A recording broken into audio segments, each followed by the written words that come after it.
one of those small twitching lights that make everything look half real. Her skin was pale beneath the yellow glow, almost peaceful, if not for the way her body had been left, deliberate, displayed. A few feet away, half hidden in the shrubs, a second body, male, face down. The blood around him had started to clot, turning black in the moonlight. I remember the hands first, cut, defensive. He'd fought back hard. But rage always outruns reason. Later, we'd learn his name, Ronald Goldman, 25. Kind eyes in his driver's license photo. The kind of kid who helped people.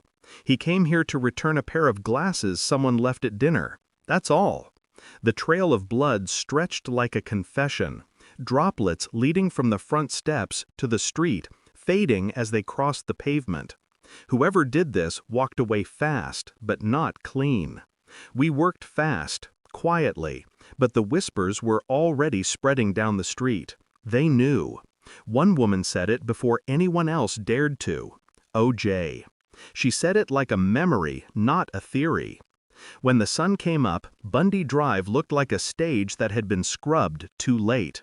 Chalk outlines, flashbulbs, the slow shuffle of journalists setting up their angles.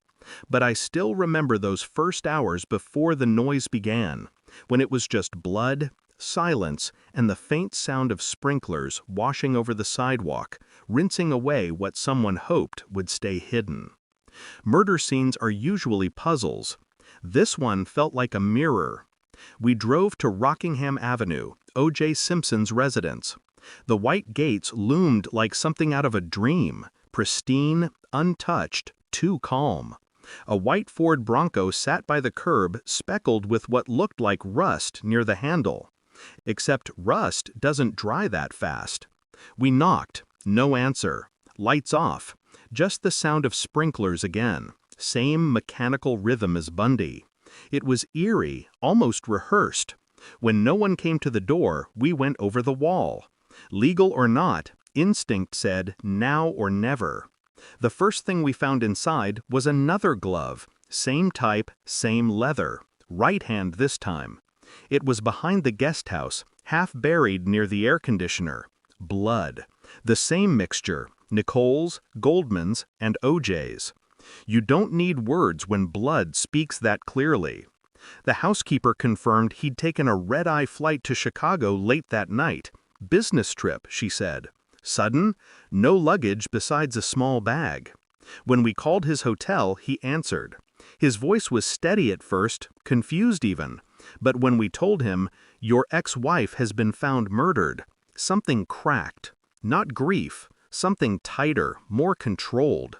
He said, "Nicole's dead," in a tone that didn't sound like discovery. It sounded like rehearsal. By dawn, we had the evidence list. 2 gloves, 1 knit cap, blood on the Bronco door, a trail leading from Bundy to Rockingham, a cut on his left hand. He said it happened when he broke a glass after hearing the news. We logged it.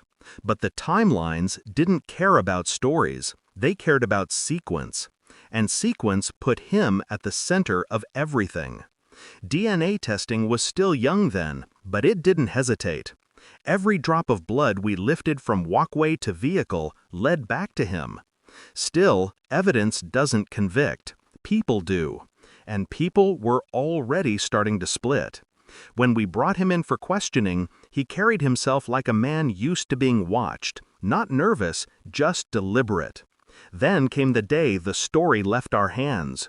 June 17, 1994. He was supposed to surrender. Instead, he vanished.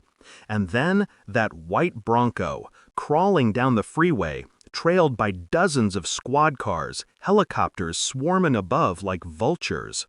I watched it from the station monitors. Every cop in the room stood still. It wasn't a chase, it was a confession in slow motion. He said, when he finally did, the crowd outside cheered, like they were welcoming him back, not bringing him in. That was the first time I realized the truth didn't matter anymore. We had evidence, they had emotion. And in the court of public opinion, emotion always draws a louder verdict. When the trial began, the world stopped pretending this was about murder. It became something else, about race, fame, power, fear, the sound of truth losing its balance. Years later, I still drive past Bundy sometimes. The lights are new now, the hedges trimmed. No sign of what happened. But the smell of that night never really leaves you. Blood, even when scrubbed away, has a memory. It remembers everything the world forgets. It started with a call that shouldn't have felt so ordinary. Just after